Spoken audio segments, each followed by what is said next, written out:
Episode 124 वजह। एक लंबे इंतजार के बाद अरशद के कमरे का दरवाजा खुला। मीनाक्षी जी बाहर आई और दरवाजा वापस से बंद हो गया। मतलब साफ था, अरशद डिनर करने नीचे नहीं आ रहा था।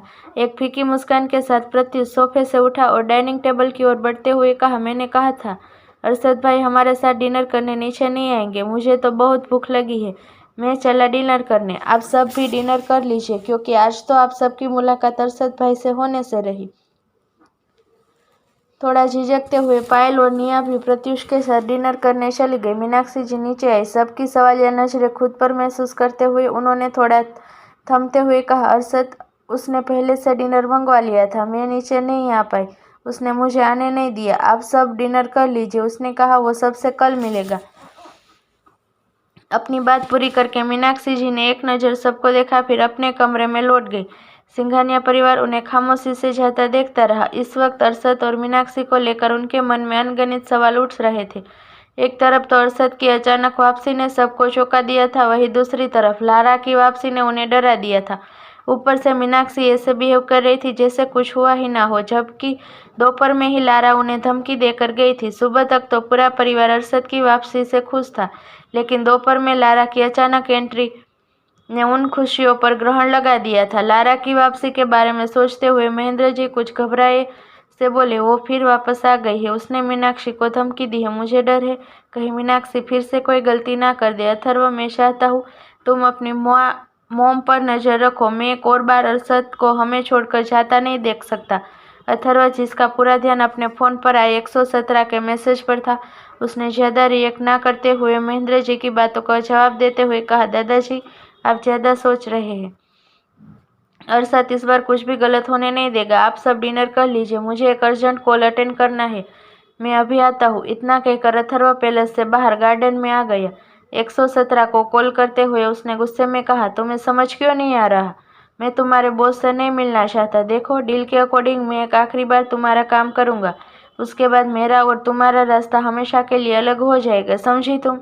इसके जवाब में 117 ने कुछ कहा, जिसे सुनकर अथर्व ने गुस्से में फोन नीचे पटक दिया।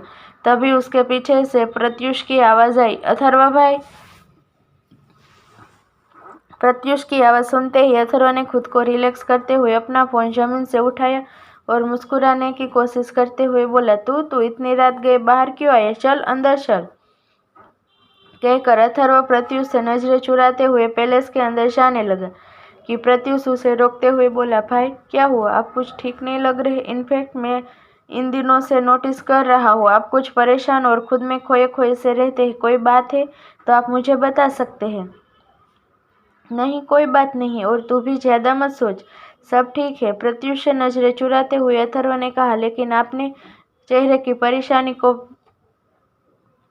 प्रत्युष से नहीं छुपा पाया। प्रत्युष ने आगे आकर अथर्व का रास्ता रोक लिया और सीरियस लहजे में बोला, भाई आप झूठ बोल रहे हैं, कुछ तो हुआ है, आपको अचानक से चोट लगना, आपका रात भर गायब रहना, गुस्से में फोन को घूरना और अभी अभी आप किसी पर चिल्ला रहे थे, फिर अचानक से आपने फोन फेंक दिया। यह सब इस बात का सबूत है कि कुछ तो हुआ है आपके साथ जो सही नहीं है, जिसकी वजह से आप बहुत परेशान हो और आपकी यह परेशानी आपके चेहरे पर नजर आ रही है।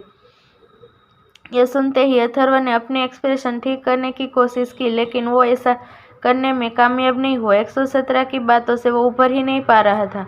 उसने सोचा था एक आखिरी डील के बाद वो उनसे आज़ाद हो जाएगा, लेकिन वो उसे मजबूर कर रहे थे अपने सामने झुकने पर। अथर्व किसी को भी इस बारे में नहीं बता सकता था, अपने परिवार को तो बिल्कुल भी नहीं। 3 साल पहले गोल्ड डिगर क्लब में उससे जो भी गलतियां हुई थी, अब उसे खुद ही सब सॉर्ट आउट करना होगा, वरना वो लोग उसे इतनी आसानी से आज़ाद नहीं करेंगे। इस बारे में सोचते हुए उसने एक लंबी सांस ली और मुस्कुराने की कोशिश करते हुए बोला, यह सच है कि इस वक्त मैं थोड़ा परेशान हूँ, मगर जल्द ही मैं यह मैटर सॉर्ट आउट कर लूँगा, इसलिए तू ज़्यादा मत सोच और इस बारे में किसी और को बताने की ज़रूरत नहीं है। सभी अभी वैसे ही परेशान हैं, मैं सबको और परेशान करना नहीं चाहता। उसके समझाने पर प्रत्युष ने जिद नहीं की। ठीक है, मैं किसी को नहीं बताऊंगा, मैं भी घर वालों को और परेशान नहीं देख सकता। इसका मतलब यह नहीं है आप मुझे भी कुछ नहीं बताएंगे। अगर आपको लगे आपको किसी की हेल्प की ज़रूरत है तो आप मुझसे अपने प्रॉब्लम शेयर कर सकते हैं। मैं इतना भी न गंवारा नहीं हूँ जितना आप सब मुझे समझते हैं। कहते हुए प्रत्युष के होठों और स्माइल थी। अथर्व ने भी मुस्कुराते हुए हाँ में सिर हिला दिया। तभी उन्हें किसी के फ़ोन की रिंग होने की आवाज़ आई। दोनों ने एक साथ ऊपर देखा तो उनकी नज़र बालकनी में खड़े उन दोनों को देख रहे अरशद पर गई। उन्हें नहीं पता था कब से अरशद बालकनी से उन्हें देख रहा था। वहीं फोन स्क्रीन पर अनन्या का नाम देखकर अरशद का फेस वार्म हो गया। कमरे में जाते हुए उसने कॉल पिक किया। दूसरी तरफ से अनन्या बोली, क्या तुम सो गए थे? नहीं, कहकर अरशद ने टाइम देखा। रात के 12:15 बज चुके थे। वो बोला, अन्या तुम अब तक जाग रही हो? हाँ, क्योंकि तुम जाग रहे हो।